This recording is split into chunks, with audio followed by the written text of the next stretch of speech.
महिला डॉक्टर प्रीति माथुर से ली गई सुनते ही एक भेंट वार्ता वैज्ञानिक शोध के क्षेत्र में महिलाओं के बढ़ते कदम। और आपसे बात कर रही हैं ममता उपाध्याय।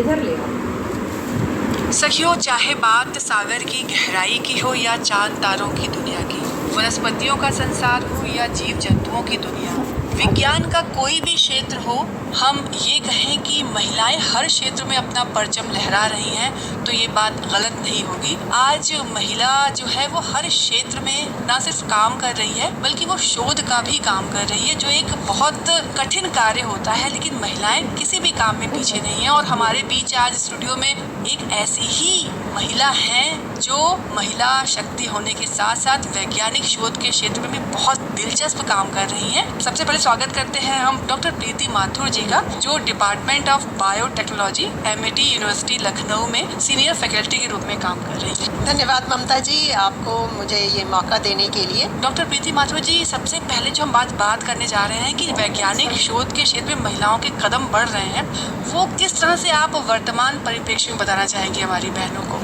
इस समय जो परिस्थिति है और इस समय जो महिलाएं आगे आ रही हैं, वो सभी की सभी बहुत ज़्यादा अच्छा काम कर रही हैं। मतलब रिजल्ट्स बहुत अच्छे हैं। घर से बाहर निकल करके जॉब करना और जॉब में भी आज समझिए रिसर्च करना, तो जो लोग हैं इसमें इस समय सबके परिणाम बहुत ही बेहतर हो रहे हैं। आप देखिए, अभी हमारा चंद्रयान 3 लॉन्च हुआ, चला गया, काम कर रहा है चंद्रमा की धरती पे, तो इसमें भी महिलाओं की काफ़ी भूमिका रही।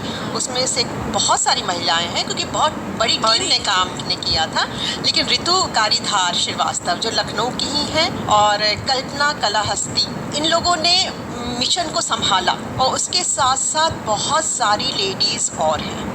और इस समय मैं बताऊं कि WHO की जो चीफ साइंटिस्ट हैं वो भी डॉक्टर सौम्या स्वामीनाथन जो हिंदुस्तान की हैं, वो पूरा WHO संभाल रही हैं। जी, तो हम सब के लिए बहुत गर्व की बात है। और महिलाएं यूँ तो हर क्षेत्र में काम करती है, पर शोध का विषय ऐसा होता है जो बहुत समय मांगता है, बहुत आपका डेडिकेशन मांगता है, और उसमें केवल महिलाओं की जिम्मेदारी इतनी ज़्यादा होती है कि बहुत महिलाएं पहले नहीं आगे आती थी, लेकिन अब जो महिलाएं हैं वो शोध के क्षेत्र में भी बहुत आगे आ रही हैं। जो आपने कहा कि डेडिकेशन चाहिए, उससे ज़्यादा पैशन चाहिए।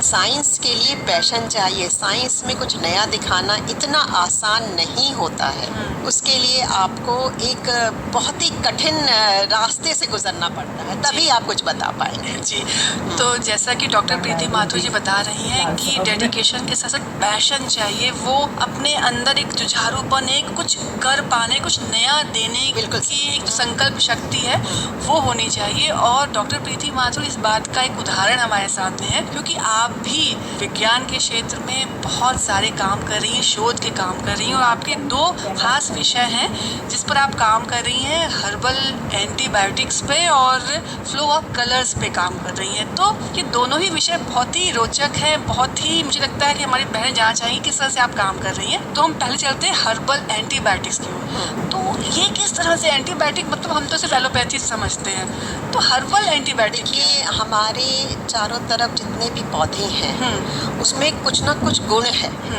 तभी वो सरवाइव कर रहे हैं नेचर में। खासकर मैं यहाँ पे वाइडली ग्रोइंग प्लांट की बात करती हूँ, जिसको हम लोग वीड समझ के उखाड़ के फेंक देते हैं। तो मैंने उस पर फोकस किया। मैंने बहुत सारे पौधों पे काम किया फॉर एंटी बैक्टीरियल प्रॉपर्टीज। मैं चाह रही थी कि एक एंटीबायोटिक मिले, क्योंकि देखिए हमारे जो गांव हैं या हमारे ट्राइबल्स हैं वो ऑलरेडी बहुत ही काम करते हैं इस पे, मतलब वो पौधों पे ही निर्भर रहते हैं, वो नेचर पे ही निर्भर रहते हैं, वो गोलियां नहीं खाते हैं। बिल्कुल।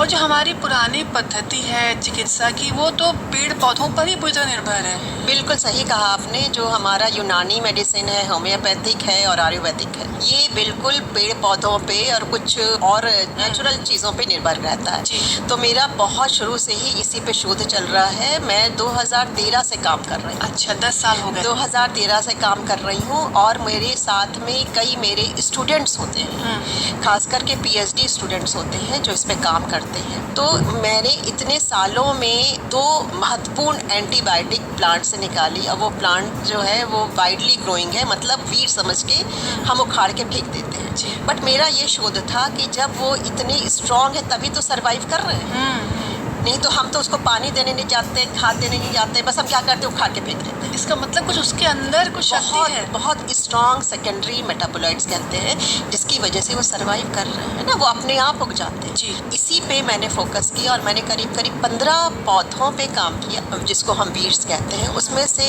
मुझे 3 बड़े महत्वपूर्ण मिले, और मैं आपको बताऊं, ये 3 जो महत्वपूर्ण मिले उसमें से एक है धतूरा। अच्छा। हाँ, दूसरा भांग और तीसरा मदार। धतूरा, भांग और मदार। हाँ, ये 3 मुझे बहुत ही ज़्यादा स्ट्रॉन्ग इनके अंदर एंटीबैक्टीरियल कैरेक्टर मिला। जबकि हम इसको दूसरे ही रूप में हाँ, लेकिन आप एक चीज़ और देखिए। हाँ।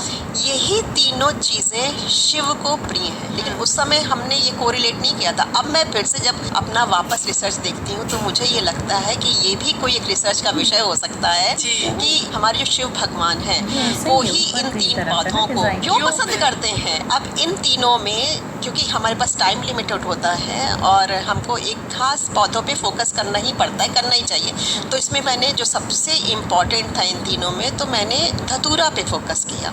और धतूरा से मैंने एक हर्बल एंटीबायोटिक, जिसको हम ग्रीन एंटीबायोटिक भी बोल सकते हैं, वो निकाली और उसका हमने विस्तृत उसकी स्टडी की, है ना। मतलब हम लोग कहते हैं मोड ऑफ एक्शन, क्योंकि जब भी एंटीबायोटिक आप लेते हो मार्केट से भी तो वो ऑलरेडी रिपोर्टेड होता है इसका मोड ऑफ एक्शन क्या है, तो वो मोड ऑफ एक्शन समझना बहुत ज़रूरी था। इसलिए हमने धतूरा के जो एंटीबायोटिक हमने निकाला, लीव से निकाला, पत्तियों से निकाला, तो उसका नाम है डाइनॉक्सिन बी विथेनोलाइट। और इस पे हमने बहुत ही, मैंने बताया ना, 10 साल का हमारा रिसर्च है। 2 हमारे PhD स्टूडेंट, एक चांदनी टंडन और रूबी जायसवाल, उन्होंने पूरा डिटेल काम किया मेरे अधीन। मतलब मैं सुपरवाइज करती गई, बताती गई, और उन्होंने बहुत ही अच्छा काम किया। इससे ये इतना अच्छा रिजल्ट आया है। इसके 2 पेटेंट भी हमें गवर्नमेंट ऑफ इंडिया ने ग्रांट कर दिए। अरे वाह, बहुत बहुत बधाई आपको। पेटेंट मिल गया है और मार्केट में लाने के लिए हम लोग की पूरी कोशिश है। जी, वो कोशिश भी जरूर कामयाब होगी। मैं यहाँ पे एक ऐड करना चाहूँगी।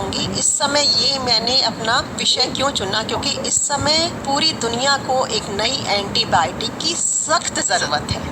क्योंकि आप देखो कि आज हम जब डोज लेते हैं तो डोज जो है हमारी 15 दिन की होती है, पहले हम सिर्फ 3 दिन ही लेते थे। मतलब ज़्यादा से ज़्यादा बैक्टीरिया जो है वो रेसिस्टेंट होते जा रहे हैं, जो प्रेजेंट अवेलेबल एंटीबायोटिक है। तो ये तो बात हुई कि हर्बल एंटीबायोटिक्स के क्षेत्र में आप क्या काम कर रही हैं, और आप रंगों की दुनिया पे भी काम कर रही हैं। और रंग तो देखिए हमारे चारों तरफ बिखरे हुए हैं, चाहे प्रकृति के रंग हो, चाहे कि हमारे बनाए हुए रंग हो। प्रकृति के इतने रंग हैं कि हम उनको जब निहारते हैं सोचते हैं कि प्रकृति ने कैसे इतने रंग बनाए होंगे। हरे रंग के देख लीजिए, हरा रंग हम देखते हैं तो इतनी तरह की पत्तियों के रंग दिखते हैं, हमें लगता है प्रकृति के पास कुछ अनोखा, कुछ जादू होगा। तो ये जो रंगों की दुनिया के जादू में आप गई हैं, फ्लो ऑफ कलर्स पे काम कर रही हैं, वो कैसे विचार आया और क्या इसके नियम है इस रंगों की दुनिया में? देखिए ममता जी, जो आपने कहा ये तो वाकई में जादू तो है, और इसी जादू को समझने के लिए मेरी पूरी कोशिश है, और इस पे मैं 2 साल पहले से काम करना शुरू किया। तो ये जो आप कह रहे हैं कि आप रंग बनाते हैं, ये बिल्कुल गलत है। हम कभी रंग बना ही नहीं सकते हैं, हम रंग एक्सट्रैक्ट कर सकते हैं।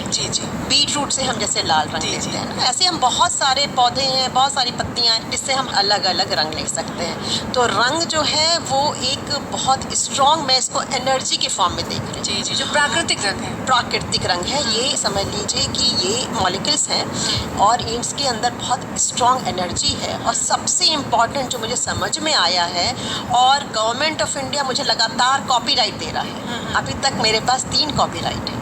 कॉपीराइट का मतलब ये होता है कि this statement is first time published, है ना। तो दुनिया में कभी इस वाले विषय पे काम ही नहीं हुआ है कि रंग का फ्लो कैसे हुआ है।